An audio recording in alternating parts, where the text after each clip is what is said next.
तो लगातार इस नारे को लेकर अपना एतराज वो जता रही हैं। आपको बता दें कि मिले मुलायम काशीराम, हवा में उड़ गए जय श्री राम। इस विवादित नारे की वजह से समाजवादी पार्टी महासचिव स्वामी प्रसाद मौर्य मुश्किल में घिर गए हैं। रायबरेली में स्वामी प्रसाद मौर्य के खिलाफ हिंदुओं की धार्मिक भावनाएं भड़काने के आरोप में मुकदमा दर्ज हुआ है। दरअसल अखिलेश यादव स्वामी प्रसाद मौर्य के स्कूल में काशीराम की मूर्ति का अनावरण करने के लिए पहुंचे थे, जिसमें उन्होंने ये विवादित बयान दिया। मुलायम काशीराम हवा में उड़ गए। अभी मेरी आवाज भारी है आप पर, ये फिर से बोलिए। जब मुझसे ज्यादा आपकी भारी आवाज होगी तब मैं बंद करूंगा। मिले मुलायम काशीराम, मिले मुलायम काशीराम, ये नारा गूंजा था। और उस गठबंधन के बाद क्या हुआ था? भाजपा का सफाया हुआ था। आज वही परिस्थितियां फिर पैदा हो गई। काशीराम की मूर्ति के उद्घाटन को लेकर जब समाजवादी पार्टी अध्यक्ष अखिलेश यादव से सवाल पूछा गया तो उन्होंने कहा यह बहुजन समाज को जोड़ने की शुरुआत है। सपा सुप्रीमो अखिलेश यादव जी इस वक्त हमारे साथ हैं और देख सकते हैं कि वो आज रायबरेली पहुंचे हैं और रायबरेली पहुंचकर आज उन्होंने मान्यवर काशीराम की प्रतिमा का अनावरण किया है। अखिलेश जी से बात करेंगे। अखिलेश जी, आज क्या रहा सर? आज रायबरेली आप पहुंचे, जिस तरीके से काशीराम की प्रतिमा का अनावरण। मैं बधाई देता हूँ आदरणीय स्वामी प्रसाद मौर्य जी को कि जिन्होंने मान्यवर काशीराम जी की प्रतिमा का अनावरण कराया और ये नई पीढ़ी को और वहीं बहुजन समाज के लोगों को जोड़ने की एक शुरुआत होगी। क्योंकि जिस तरह से भारतीय जनता पार्टी की सरकारें काम कर रही हैं, आरक्षण से खिलवाड़ हो रहा है, नौकरी छीनी जा रही हैं, सभी संस्थाओं को खत्म किया जा रहा है, तो मुझे उम्मीद है कि आने वाले समय में बहुजन समाज प्रेरणा लेगा और जगेगा और इस लड़ाई को मजबूत करेगा। पुराने नारों की आज आपने बात की, काशीराम वाला, और अभी जो आपने नारे की जिक्र किया, क्या ये आगे या प्रभावी रहेंगे कि ये सब नारे? नहीं, वो नारे मैंने इसलिए दिए कि कहीं आप उसको ट्विस्ट करके कुछ ना दिखा दो। और अगर आप ट्विस्ट करके दिखाओगे तो भारतीय जनता पार्टी को बताना चाहिए कि जिन्होंने उनके खिलाफ नारे दिए उनकी 3 बार आपने सरकार क्यों बनवाई। आलू की खरीद, गेहूं की खरीद आप बात कर रहे हैं, नगर निकाय चुनाव है, लोकसभा चुनाव है, ये सब मुद्दे आपके लिए बड़े रहेंगे सर? ये आलू तो खरीदा नहीं एक भी, और ना गेहूं की खरीद की कोई तैयारी की है। ये किसानों की आय कैसे दोगुनी होगी जब सरकार के पास कोई इंतजाम ही नहीं है।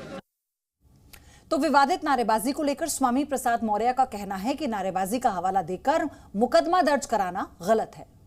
साथ स्वामी प्रसाद मौर्य जी हैं। सर, पहले आपने रामचरितमानस पे सवाल खड़ा किया, अब आपने दशकों पुराना जो बसपा का नारा हुआ करता था, मिले मुलायम काशीराम, हवा में उड़ गए जय श्री राम, ये नारा स्टेज पर से दे दिया। भगवान राम से कुछ नाराजगी है क्या आपको? भाई, पहली बात तो ये कि सपा बसपा गठबंधन के दौर का दिया गया नारा का हवाला देना यह अपराधिकृत कैसे?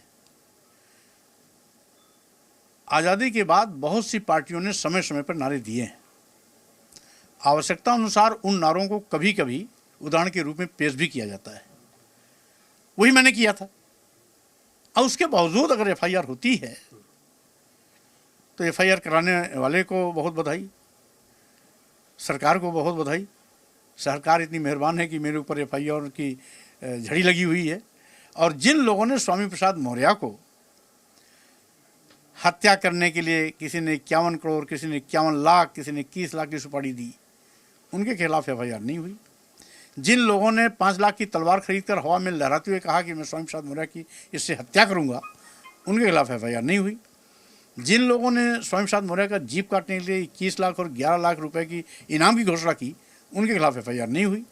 जिन लोगों ने स्वामी प्रसाद मौर्य का हाथ काटने, नाक काटने, कान काटने की बात किया, उनके खिलाफ एफआईआर नहीं हुई। और स्वामी प्रसाद मौर्य ने पिछले दिए गए स्लोगन को उदाहरण दे दिया, उनके खिलाफ एफआईआर। लेकिन सर, बात यह है कि भगवान श्री राम का मंदिर बनना है, राम का नाम लेके भारतीय जनता पार्टी आगे चल रही है, लगातार उनको इसका फायदा भी मिल रहा है, जीत हासिल हो रही है भगवान का नाम लेके। तो क्या आपको लगता है कि जो अभी आपने नारा दोहराया वहाँ पे, इससे आपको फायदा होगा कि कोई नुकसान हो जाए? वो नुकसान फायदे और नुकसान और फायदे के लिए नहीं था। वो पिछले दिए गए नारे का हवाला था, उसको लाभ और हानि से नहीं जोड़ना चाहिए। तो सर, कहना क्या चाह रहे थे उस नारे के जरिए? उदाहरण देना किसी चीज का कि एक बार जब मनोहर काशीराम साहब और मुलायम सिंह यादव मिले थे तो भारतीय जनता पार्टी का सुपड़ा साफ हो गया था। अब मनोहर काशीराम की पूरी जमात, समाजवादी पार्टी की पूरी जमात एक साथ फिर मिल गई है, तो फिर भाजपा का सुपड़ा साफ 2024 में होने वाला है। काशीराम जी के नाम में ही राम है और हवा में उड़ गए जय श्री राम कह दिया सर। तो ये नारा तो साहब ने ही दिया था, तो इसलिए साहब ने जब दिया था तो कुछ सोच समझ के दिया रहा होगा। तो मान के चले ये नारा प्रभावी आगे समाजवादी पार्टी का नारा हो जाएगा क्या ये? नहीं, क्योंकि पहले जो नारा था तत्कालीन प्रवेश में था। आज के प्रवेश में अगर कोई नारा आएगा भी तो नया आएगा ना। तो देखिए, भारतीय जनता पार्टी भी अब आपके रास्ते पे चलने जा रही है। अब जो स्थापना दिवस मना रहे हैं, दीवारों पे नारे लिखेंगे। अब नारे के जरिए अब आगे का चुनाव जो है, चाहे नगर निकाय चुनाव हो या लोकसभा चुनाव हो, नारे के जरिए तय होगा। तो ऐसा कुछ तो नहीं कि आप लोग के खिलाफ अब नारा लिखने जा रहे हैं?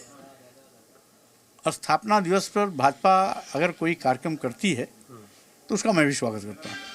सभी राजनीतिक पार्टियाँ अपने अपने स्थापना दिवस के अवसर पर कार्यक्रम करती हैं, तो वो भी अगर कार्यक्रम करते हैं तो हमें कोई एतराज़ नहीं है। रही बात, भाजपा अपने एजेंडे को लेकर चलती है, हम अपने एजेंडे को लेकर चल रहे हैं, तो एजेंडे अलग अलग होते हैं, वैचारिक मतभेद हो सकते हैं, लेकिन ये लोकतंत्र है। लोकतंत्र में सभी को अपनी बात रखने का अधिकार है।